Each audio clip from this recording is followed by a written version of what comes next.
Amém, irmãos. Paz do Senhor Jesus Cristo. Vamos ficar todos de pé na presença do Senhor, nesse instante especial do culto, em que estará sendo ministrada a palavra do Senhor. Imaginemos uma pessoa anêmica. Eu tive esse problema há muito tempo atrás, e é impressionante como qualquer esforço físico é de muita dificuldade. Assim é o homem sem Jesus, por todo pecado ele é vencido. Mas nesta noite a palavra de Deus agirá na tua vida como uma santa e poderosa vitamina que te dará vida. Oremos ao Senhor. Senhor nosso Deus e nosso Pai, Pai, toda a tua igreja que todos estes dias clamou a ti, Senhor, ó Deus, sem olhar para a hora do dia, meu Deus, à tarde, pela manhã, pela madrugada, no frio gelado das lagoas, Senhor, nós confiamos em ti, suplicando que o Senhor pudesse nesse momento agir poderosamente, e eu sei, nós sabemos, meu Deus, que o Senhor assim fará. Toma nas tuas mãos, meu Deus, o teu servo que irá ministrar a tua poderosa palavra, Senhor, que é poderosa mesmo para salvar, para libertar, para dar sentido, meu Pai, à vida do homem que de tanto padecer nas mãos do inimigo já questiona o porquê da sua existência. Dá-lhe motivo para viver, meu Senhor. Nesta noite nós te suplicamos em nome de Jesus Cristo. Amém. Pastor Diego.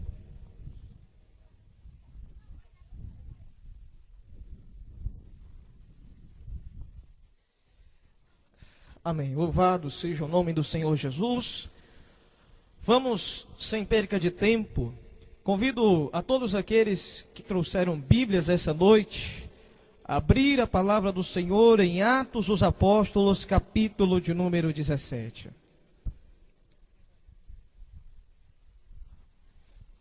Atos dos Apóstolos, capítulo de número 17.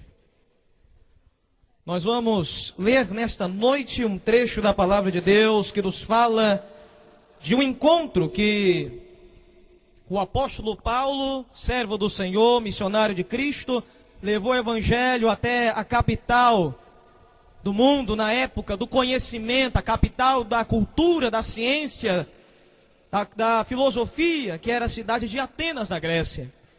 O texto que nós vamos ler é um texto pouco longo, mas é um texto que nós vamos, na medida em que nós lermos, nós vamos aplicando esse texto às nossas vidas esta noite, em nome de Jesus. Atos capítulo 17, nós vamos ler a partir do versículo de número 36. Diz-nos assim a palavra do Senhor, Atos 17, 36. Aliás, desculpem-me, versículo 16. Enquanto Paulo os esperava em Atenas, o seu espírito se revoltava em face da idolatria dominante na cidade. Por isso dissertava na sinagoga entre os judeus e os gentios piedosos, e também na praça todos os dias entre os que se encontravam ali. E alguns dos filósofos epicureus e estoicos contendiam com ele, havendo quem perguntasse: que quer dizer esse tagarela? E outros: parece pregador de estranhos deuses, pois pregava a Jesus e a ressurreição. Então, tomando-o consigo, o levaram ao Areópago, dizendo: podemos saber que nova doutrina é essa que tu ensinas? Posto que nos trazes aos ouvidos coisas estranhas, queremos saber o que vem a ser isso. Amém. Podeis tomar assento em nome de Jesus, aqueles que puderem. Louvado seja o nome do Senhor. Que os amados irmãos possam ficar em espírito de intercessão, pois a palavra é evangelística, apesar de todo o trecho da palavra de Deus ser aplicável a nós, que os crentes maduros da fé intercedam ao Senhor para que a palavra faça efeito no coração dos que não conhecem a Cristo ainda. A palavra do Senhor nos diz esta noite que Paulo chegou a esta cidade de Atenas, e como um servo de Deus, Paulo tinha um desejo que queimava em seu coração. Era de pregar a Cristo por onde quer que ele fosse. Era de semear o evangelho no coração dos homens. E Paulo, ele estava em um local que não era a sua casa, não era a sua cultura. Paulo estava numa localidade totalmente diferente ao que ele tinha de costume. Atenas era uma cidade grega, então os costumes de lá, as maneiras que os homens se vestiam, a maneira como as pessoas pensavam, até mesmo aquilo que as pessoas tinham como mais importante, eram totalmente diferentes daquilo que Paulo, servo do Senhor, estava acostumado a ver. Mas como Paulo era fiel ao Senhor Jesus Cristo, estava ele lá todos os dias, como nos diz o texto, pregando a palavra nas sinagogas, que eram os locais de ensino da palavra de Deus entre os judeus, pregando a palavra de Deus também nas praças. Todos os dias, Paulo, ele convidava as pessoas, questionava as pessoas acerca de Deus. Será que Deus era apenas um Deus único? Ou eram vários deuses que existiam, como naquela época se acreditava? Paulo afirmava que não haviam muitos deuses, mas que havia apenas um único e verdadeiro Deus, digno de toda adoração. E que este Deus, ele não se deixou escondido. Este Deus se revelou ao mundo através da pessoa de Jesus, o seu Filho. Como diz o apóstolo João, ninguém jamais viu a Deus, mas o Deus unigênito, o Filho do Senhor, que está com Deus, esse revelou Deus para a humanidade. Então, Paulo, ele era um homem que importunava, porque as pessoas gostam de estar da maneira como se percebem. A Bíblia fala que de tanto Paulo pregar, de tanto Paulo evangelizar, de tanto Paulo chamar a atenção daquele povo para a existência de Jesus, e que o único caminho entre Deus e os homens era Cristo, Paulo não deixou de ser percebido por aquela multidão.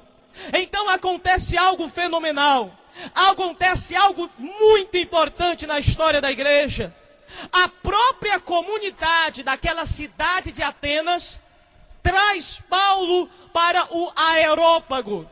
O Areópago era uma praça central da cidade de Atenas. Era a praça, era o ponto principal, era o cartão postal daquela cidade. E ali aquela praça era o principal local de eventos públicos que havia naquela época. Paulo é convidado pela própria comunidade para poder abertamente explicar a sua fé no Senhor Jesus.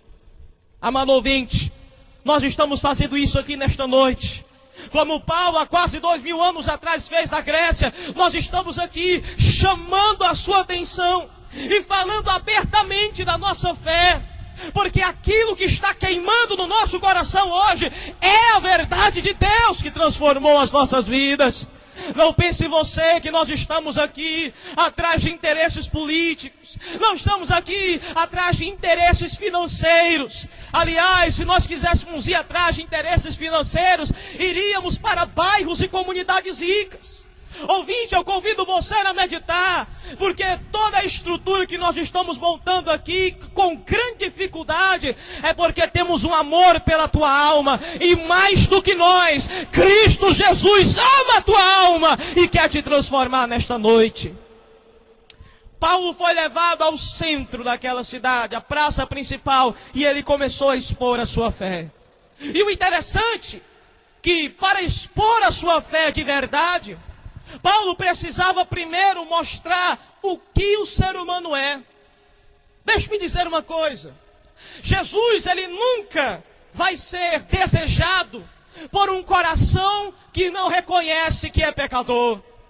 Enquanto você não reconhecer o seu estado de pecado, de miserabilidade, de dependência e carência de Deus, Jesus nunca vai ser um assunto interessante para você.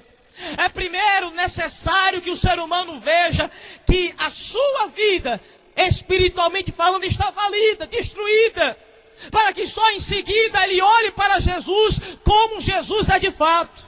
Pastor, como Jesus é de fato? Pastor, por acaso Jesus é um mestre bom que passou pregando sobre amor e paz? Não. Pastor, por acaso Jesus foi um revolucionário político que quis ensinar a igualdade entre as sociedades? Não, não é isso não. Cristo desceu ao mundo para te reconciliar com Deus, aleluia.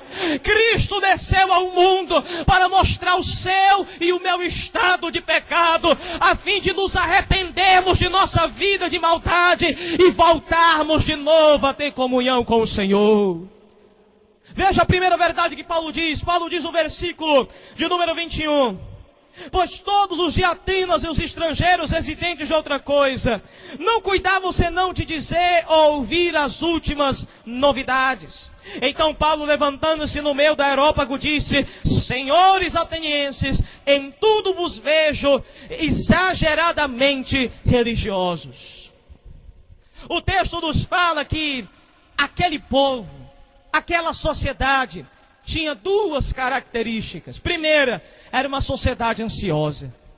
Sociedade ansiosa porque era uma sociedade que corria de um lado para o outro, todo o tempo procurando uma novidade.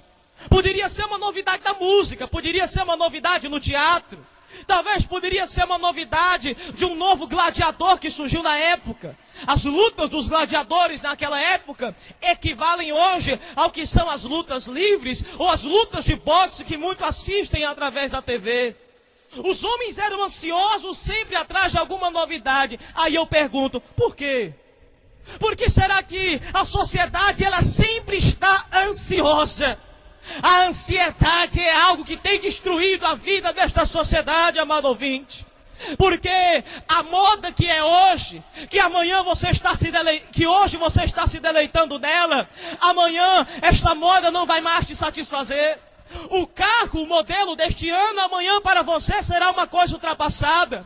O celular, que hoje é a última tecnologia, amanhã você já estará ansioso para trocar de modelo de celular. Você já parou para pensar como a sociedade, ela não se satisfaz com aquilo que tem? O ser humano parece que tem algo dentro do coração dele, como se fosse uma espécie de abismo, onde dentro do coração dele, ele sempre vai jogando a última moda, o último gosto, a última tendência, mas nunca deixa ele extremamente feliz. Não existe nada neste mundo que realmente satisfaça o abismo que está dentro do coração de cada um de nós. Por isso a palavra diz, Paulo ele diz, vocês estão ansiosos, procurando de um lado para o outro a última novidade. Mas olhe, por mais que vocês já achem algo novo, nunca a ansiedade de vocês é completa. Talvez, amado ouvinte, o seu coração seja nesta noite assim. Talvez, amado ouvinte, o seu coração, dentro dele haja um grande abismo. E você esteja correndo todo dia de um lado para o outro, ansioso, perturbado, tentando algo para preencher este coração. Como os atenienses da Grécia. Talvez hoje você tenha a oportunidade de parar esta tua busca incansável para preencher o teu coração. Em vez de você procurar águas sujas, ao invés de você procurar poços furados que não retêm águas, e as águas que tem lá são sujas, hoje talvez nesta noite você encontre a fonte de água viva que jorra para a vida eterna. Aleluia! O que eu estou querendo dizer é que se você encontrar Cristo nesta noite, tudo que está dentro do teu coração será satisfeito.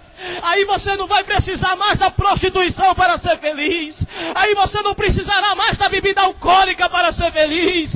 Aí você não precisará mais do adultério para poder se achar o tal. Em Cristo Jesus você se satisfará. Aleluia! A Bíblia fala, Paulo ele diz, em tudo vocês são ansiosos, procurando novidades. E ele diz também, eu vejo que vocês são muito religiosos. Ou em outras traduções, supersticiosos. Aí eu venho com a seguinte pergunta para aqueles que defendem a religião e defendem também que todas as religiões levam a Deus. Espera aí, se a religião fosse algo que de fato trouxesse sentido para a nossa vida, então por que a religião aqui, a superstição, os cultos destes gregos aqui, não satisfaziam ele, não acabavam com a ansiedade do coração deles? Eles eram extremamente religiosos, mas mesmo assim, eles eram extremamente ansiosos. Daí eu percebo uma coisa: a religiosidade criada pelo homem não consegue satisfazer e preencher a ansiedade do coração de cada um de nós. A religião é um caminho artificial, algo criado, inventado pela mente humana, para o homem tentar tocar em Deus. E a religião, todas as religiões, têm os seus cultos, as suas cerimônias, que geralmente são muito difíceis, são cheias de níveis, são cheias de passagens, de complicações, de hierarquias. Mal sabe o ser humano que quando o ser humano tenta criar uma escada para chegar ao céu, essa escada nunca alcança o céu. Mas deixe-me dizer uma coisa: a religião é uma escada quebrada, que o homem criou para tentar chegar ao céu. Ele tenta subir um degrau, mas o degrau quebra, e ele volta para trás. Ele tenta subir mais 2 degraus, mas esse degrau quebra, e ele desce de novo. É uma coisa infindável, é um homem tentando achar a Deus, e o homem não consegue. Mas a Escritura diz, Jesus, Ele falou que do momento em diante que Ele estivesse nesta terra, operando milagres, pregando a palavra e salvando pecadores, agora Jesus era a escada entre o céu e a terra. Aleluia! Paulo nos diz em 1 Timóteo 2,5, só há um único mediador, uma única ponte, uma única escada verdadeira para nos aproximarmos de Deus e termos comunhão com Deus. E este mediador é Jesus Cristo, nosso Senhor. Então a religião, ela não sacia a ansiedade humana, ela não completa o ser humano, ela talvez deixe o ser humano mais ansioso ainda. Mas veja uma terceira coisa que Paulo nos revela. No verso 23 ele diz assim: porque passando eu e observando os objetos do culto de vocês, encontrei também um altar no qual está escrito: ao Deus desconhecido. Pois esse que vocês adoram sem conhecer é precisamente aquele que eu vos anuncio. Oh, aleluia! Paulo está dizendo aqui enfaticamente, claramente, sinceramente: olha, vocês procuram adorar ao Deus que ninguém conhece, um Deus escondido, um Deus inacessível, um Deus que vocês sabem que Ele existe, mas vocês não têm conhecimento dEle. Talvez na sinceridade de vocês, vocês até digam que querem adorar a Ele, mas vocês não conhecem Ele de verdade. Vocês não têm intimidade com este Deus. E Paulo, com autoridade e unção do Espírito Santo, diz: pois esta ignorância espiritual que vocês têm, hoje vai ser destruída em nome de Jesus. O Deus que vocês adoram sem conhecer, é o Deus que neste dia, nesta noite, vocês vão conhecer. Aleluia! O Deus que se revelou em Cristo, este Deus será conhecido por vocês. E Paulo começa, amado ouvinte, a partir desse momento em diante, depois de ter mostrado que a sociedade ateniense era uma sociedade ansiosa, uma sociedade religiosa, mas essa religião não ajudava em nada, Paulo mostra que aquela sociedade possuía uma ignorância espiritual. É como nós hoje, amado ouvinte. Ouvinte, todos nós temos o nome de Deus em nossa boca, em nossos lábios. Mas como diz o profeta Isaías, Deus usando Isaías, Deus diz: este povo me honra com os lábios, mas o seu coração está longe de mim. Por tantas e tantas vezes nós clamamos a Deus, honramos a Deus, louvamos a Deus, mas o coração, que é de onde procede o nosso comportamento, a nossa maneira de viver, desonra a Deus, passa longe de Deus. A pessoa talvez possa se dedicar à prostituição e mesmo assim dizer: obrigado, meu Deus, graças a Deus. As pessoas que talvez são escravizadas pelo vício do álcool também da mesma forma. Glorificam a Deus, agradecem a Deus o copo de cachaça que acabaram de tomar. Mas os lábios honram a Deus, porém o coração está longe dele. É o que o próprio Deus diz na Escritura. Por isso Deus disse, através de Paulo: hoje vocês vão me conhecer. Hoje eu vou tirar o véu da visão de vocês, para que vocês entendam quem de fato eu sou. E Paulo, irmãos, amado ouvintes, neste momento ele começa a colocar a Deus no devido lugar que o ser humano deve observá-lo. No versículo de número 24, a Bíblia diz: o Deus que fez o mundo e tudo que nele existe, Ele é Senhor do céu e da terra. Ele não habita em santuários feitos por mão humana, nem Ele é servido por mãos humanas, como se de alguma coisa Ele precisasse, pois é Deus mesmo quem a todos dá a vida, a respiração e tudo mais. Oh, glória a Deus! Ouvinte, Paulo coloca Deus acima de todas as coisas. Paulo coloca Deus como Senhor do céu e da terra. Paulo coloca Deus como alguém que extrapola os limites do nosso entendimento. Paulo diz: olha, Deus não está habitando nessas casinhas de pedra e cimento que vocês construíram, não. Deus não está preso nesse santuário feito por mão humana, não. Quando o homem, na sua ignorância espiritual, pensa em criar uma casinha de pedra e cimento para tentar jogar Deus lá dentro, Paulo ele diz: Deus ele enche o céu e terra, e enquanto o homem está respirando, enquanto o homem está com o seu coração batendo, ali está Deus colocando o fôlego de vida. Oh, aleluia! Ouvinte, considera agora a tua vida perante a Deus, porque o pulmão que agora está respirando dentro de você, o coração que está batendo dentro deste peito, este fôlego de vida dentro de você, não foi papai nem mamãe que deu, não foi o presidente que deu, não foi o governo estadual quem deu. O fôlego de vida ainda que está dentro de ti procede de Deus. Ele é quem dá a todos a vida. Rei Xaramanás, considera, será que tu não deveria honrar a um Deus que agora está mantendo o fôlego de vida dentro de ti?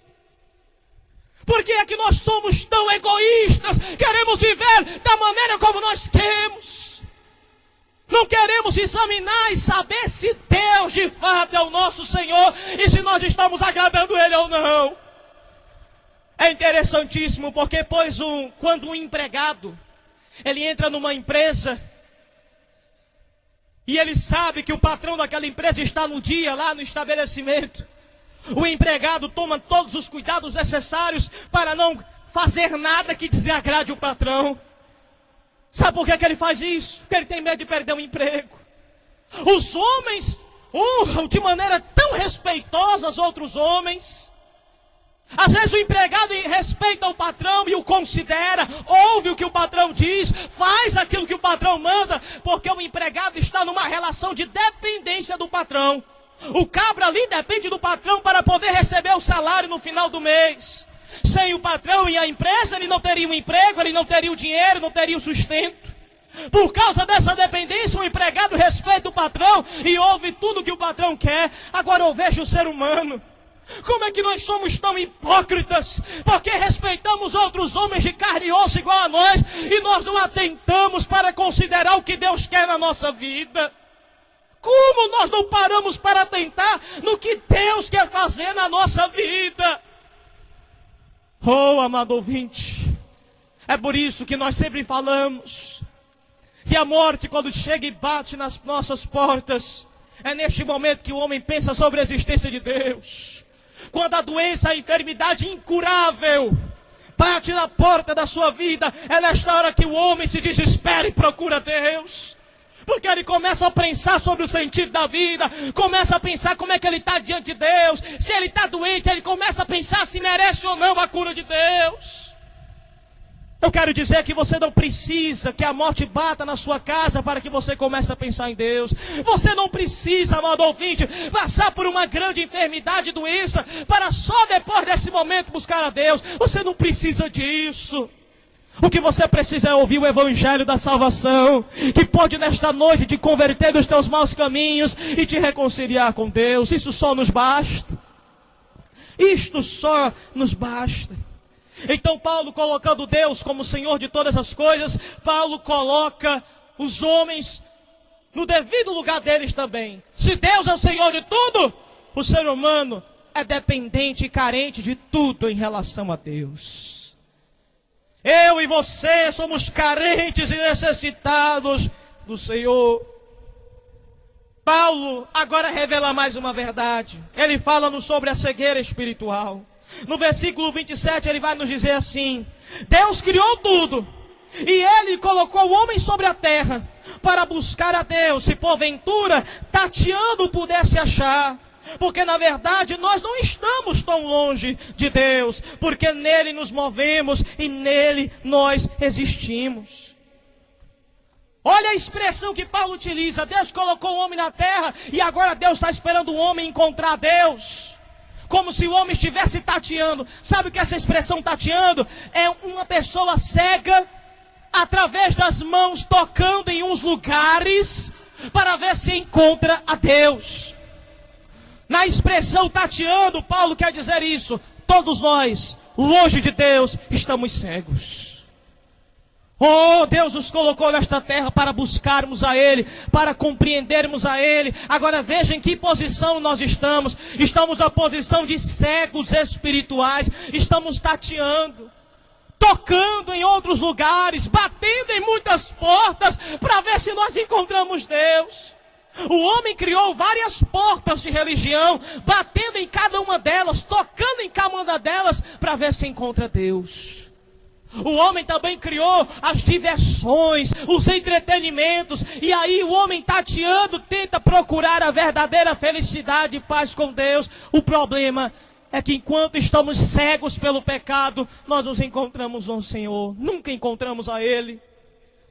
Agora glorificado seja Deus, porque Jesus em certa ocasião curou um cego de nascença.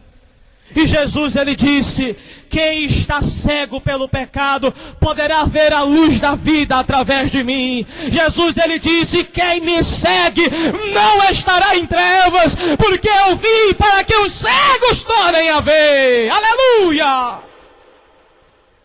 Isto significa que por mais que estejamos cegos, buscando e batendo em várias portas para encontrar a felicidade de Deus, em Cristo a nossa cegueira acaba e encontramos a verdadeira luz do Senhor. Aleluia! Encontramos a luz do Senhor. E finalizando, Paulo ele vai concluindo dizendo, no versículo de número 29... sendo nós, pois, geração de Deus, não devemos pensar que a divindade é semelhante ao ouro, à pedra ou à prata, trabalhados pela arte e imaginação do homem. Paulo revela mais uma verdade dizendo: olha, os homens criaram um Deus de acordo com a mentalidade deles. Para aqueles que gostam do adultério, eles criam um Deus que não condena o adultério. Para aqueles que gostam da bebida alcoólica, os homens criam um Deus que não condena a bebida alcoólica. É impressionante isso. As religiões são essas invenções do homem, cada um criando Deus segundo o seu modo. Para quem acha que uma vida não é suficiente, quer viver várias vidas, criou-se o quê? O espiritismo e a reencarnação. Para aqueles que gostam de contribuir na salvação, que acham que o sangue de Cristo não é suficiente, que a fé não é suficiente para salvar, e criam boas obras, e criam estágios para poderem alcançar o céu, criou-se o catolicismo romano, com o seu purgatório, com as suas boas obras e com as suas indulgências. Para aqueles que gostam de meditar e através da meditação entrar num transe e tentar encontrar a Deus, criou-se o budismo. O homem vai criando deuses de acordo com a sua arte e imaginação. É o que diz Paulo aqui. Veja, será que você não está criando Deus segundo a sua imaginação? Será que você não está tentando criar um Deus para te deixar numa situação de comodidade? Um Deus que não reclame do teu pecado, um Deus que não reclame do teu erro, um Deus que aplauda quando você faz o que não presta. Pois nesta noite estamos apresentando um Deus que nos deixou uma palavra que não foi inventada pelos homens. Alguém pergunta: pastor, por que você tem tanta certeza que esta Bíblia não foi criada pelos homens? Porque esta Bíblia condena tudo aquilo que o pecador mais gosta. O pecador gosta da bebida alcoólica e do vício da cachaça. E a Bíblia fala: não olhe para o copo de vinho quando ele se mostra vermelho no copo. A Bíblia mostra que o pecador gosta do adultério. E a palavra fala, aquele que cobiçar alguém no seu coração já adulterou com ele. E o adúltero será condenado. A Bíblia não foi escrita por homens, porque se ela fosse escrita por homens, ela estaria aplaudindo o teu pecado e dizendo que tudo vai bem. Mas a Bíblia diz que tudo vai mal. A Bíblia diz que o mundo está indo de mal a pior. A Bíblia diz que o homem é escravo do seu pecado. A Bíblia diz que o homem está cego espiritualmente. A Bíblia fala que o homem está longe, afastado de Deus. A Bíblia diz que o homem está depressivo, angustiado, ansioso. Mas em Cristo há salvação para ele. É por isso que a Bíblia não foi escrita por homens. Só uma mente divina seria capaz de nos colocar num alto padrão de espiritualidade, como é nos mostrado aqui. Agora Paulo nos deixa o último ensino. Ele já mostrou tudo. O homem, ele é ansioso. O homem, ele é religioso. O homem é ignorante espiritual. O homem tem que entender que Deus está acima de tudo. O homem tem que entender que ele é dependente deste Deus que está acima de tudo. O homem tem que entender que ele gosta de criar deuses de acordo com a mentalidade dele, que está longe do verdadeiro Deus. Agora Paulo encerra dizendo no versículo de número 30: ora, Deus não levou em conta os tempos da ignorância, mas agora, porém, notifica aos homens que em toda parte, se arrependam, porque estabeleceu um dia que há de julgar o mundo com justiça, por meio de um homem que destinou e acreditou diante de todos, ressuscitando este homem dentre os mortos. Aleluia! Paulo encerra sua mensagem dizendo: agora, depois de tudo isso, atenienses, depois de tudo isso, meu povo, meus amados ouvintes, só nos resta uma coisa: entender o que Deus quer. A Bíblia diz que Deus não quer levar em conta os tempos da ignorância. Que ignorância é essa? É o tempo em que você não tem acesso ao Evangelho, não tem acesso a conhecer a palavra e não tem acesso a conhecer como você está diante de Deus. A Bíblia hoje nos revelou quem nós somos e como nós estamos diante de Deus. E Paulo fala: Deus agora quer uma atitude do ser humano. Que atitude é essa, pastor? De arrependimento. Deus notifica, Deus proclama os quatro cantos da terra que o homem se arrependa.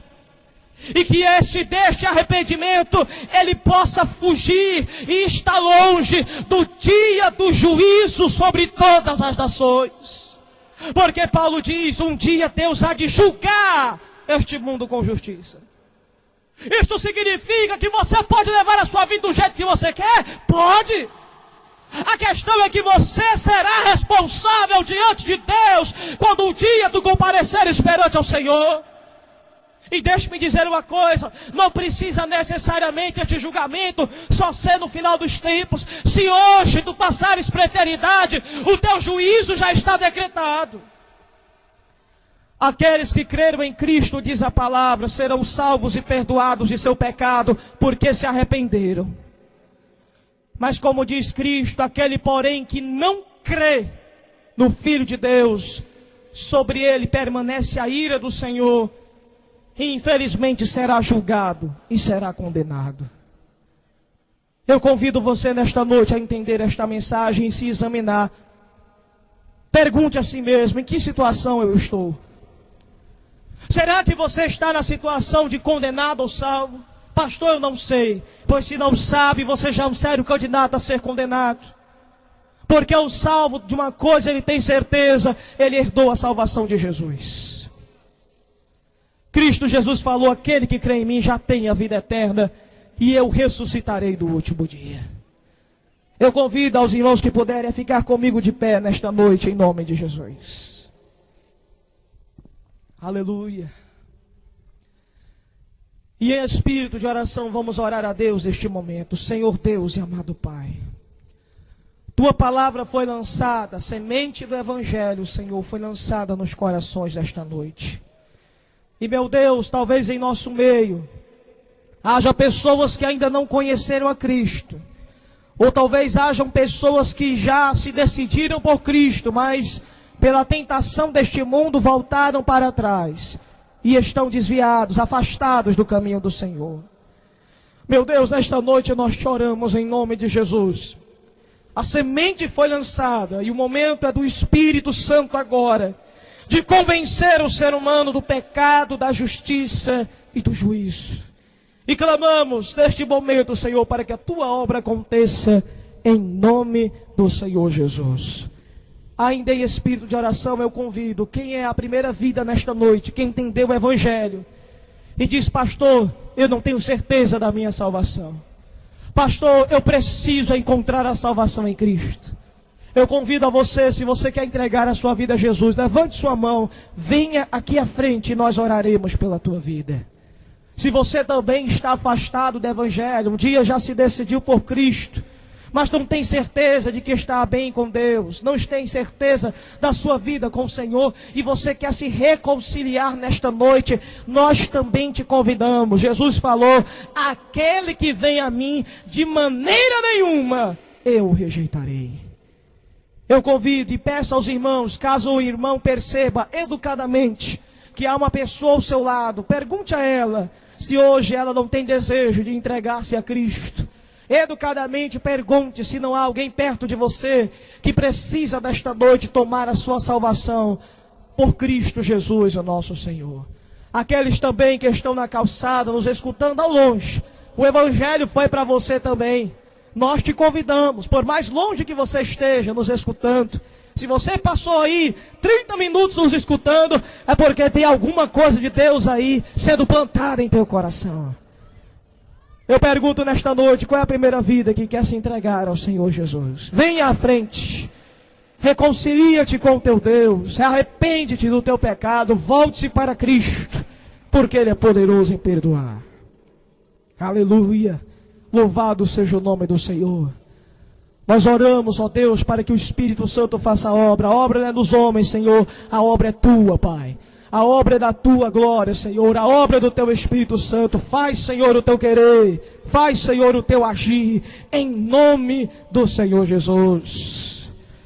Nós convidamos, se há alguém aqui nesta noite, venha à frente, sem demora, porque vamos fazer deste momento a oração final, agradecendo a Deus por esta oportunidade.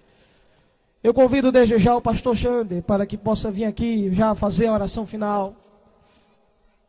E quero também nesse momento aproveitar para avisarmos que logo em seguida ao culto estaremos, como foi informado, do período da tarde, distribuindo também o sopão gratuitamente, que é um projeto, do projeto Fonte de Água Viva da Igreja Batista Moriá, um projeto de ação social e evangelística. Enquanto o pastor vem aqui para poder fazer a oração final, você ainda é o nosso convidado. Se você está afastado do Evangelho, se reconcilie-te com Deus essa noite. Se você creu nesta palavra, venha a Cristo para ter uma nova vida na presença dEle. Pastor Jander. Louvado e honrado seja o nome do Senhor Jesus. Se alguém aqui, vem aqui receber Jesus como seu Salvador pessoal. A porta está aberta.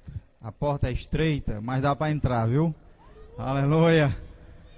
A porta é estreita, o caminho apertado, mas é o caminho e a porta que conduz à vida eterna. O caminho largo, espaçoso, ele conduz à destruição, ele conduz o homem à condenação eterna. E não é isso que Deus quer. A Bíblia diz que Deus não tem prazer na morte do ímpio. A Bíblia Sagrada diz que a mão do Senhor, ela não está encolhida para que não salve. Deus quer salvar o homem, mas Deus não salva o homem à força. Deus quer que o homem tome uma decisão de ser salvo por Ele. E aí Deus então interfere na vida dele, tirando ele de um estado de condenação e trazendo ele a um estado, a uma condição de filiação para a glória do seu santo nome. Se não há ninguém, então nós vamos orar a Deus agradecendo por este evento e pedindo a Ele que esta palavra que foi aqui pregada possa ser uma semente no seu coração e que em breve você possa deixar esta semente, ela crescer em sua vida e você seja então um servo do Senhor. Oremos em nome de Jesus Cristo. Senhor nosso Deus e nosso Pai, te damos graças, Senhor, por esta oportunidade que o Senhor concede a esta humilde igreja, de pregar a Tua palavra, de anunciar as boas novas de salvação, de, Pai, falar aos homens deste lugar, que há, meu Deus, um curso em que suas vidas vão levar à destruição e condenação eterna, mas que a Tua palavra, o Teu Evangelho, o Teu Filho Jesus Cristo morreu na cruz para que isto não aconteça. A Tua palavra foi pregada, anunciada, de que Jesus Cristo morreu na cruz para resgate e perdão do homem. Senhor, assim sendo, Pai, que a Tua palavra gere no homem confiança, gere fé, gere esperança, Pai, para que ele, ó Deus, estenda a mão para Ti, Senhor. Peça, Senhor, que seja salvo, socorrido, acolhido, Pai, pela Tua gloriosa graça, Senhor. Deus Santo e querido, toma este lugar em Tuas mãos, Senhor. Que o Evangelho venha a ser pregado neste lugar com poder e graça, Senhor. Ó Deus, ó Deus Pai Santo e poderoso, aqui haja menos viciados, Pai. Que os viciados sejam libertos, Pai. Que as prostitutas, Pai, sejam libertas, Senhor. Meu Deus, que os lugares de prostituição sejam fechados, Pai. E haja aqui neste lugar, Senhor, adoradores que Te adorem em espírito e em verdade, Senhor. Faz, meu Senhor, em toda a Pajuçara, Pai, um mover do Teu Espírito Santo, onde o homem seja convencido do pecado, da justiça e do juízo, onde haja quebrantamento de vidas, Pai, onde haja convencimento de pecado, Senhor, e haja, Pai, vidas restauradas, causamentos restaurados. Ó Deus, em nome de Jesus, Pai, é a nossa oração. Abençoa este lugar com Teu Evangelho, com a Tua palavra, através do Teu Filho Jesus Cristo. Senhor, em nome de Jesus, Pai, é a nossa oração. Também Te peço, Senhor, olha por esta igreja, nesta localidade. Abençoa, Senhor, fortalece ela na doutrina, na palavra. Ó Deus, em nome de Jesus, sê com o dirigente desta congregação, irmão Edilardo. Abençoa a sua vida, dá graça, dá paciência, dá fé ao Teu servo, Senhor, para, ó Deus, fazer neste lugar a diferença, Pai, para a glória do Teu santo nome. Também Te peço, Senhor, que o Senhor venha curar os que estão enfermos neste momento, que estão neste lugar, Senhor, acometido de enfermidades, Pai, na espiritual e na carne, Pai, que o Senhor agora intervenha e que toda doença, todo espírito contrário ao Evangelho, que todo o mal, Senhor, saia agora em nome de Jesus, e que haja, Pai, cura divina para a glória do Teu santo nome, porque na cruz, Pai, a expiação não apenas para os nossos pecados, mas também, Senhor, para a cura divina, para que as doenças sejam removidas, para a glória do Teu santo nome. Senhor, é a nossa oração, confiando que o Senhor há de nos responder. Ó Deus, para a glória do Teu nome. Quem crê, diga amém. Que o amor de Deus, o Pai, a graça de Jesus, o Seu Filho, e a intercessão e consolação do Espírito do Senhor esteja sobre todos nós, agora e para sempre. Amém. Que Deus nos abençoe em Cristo.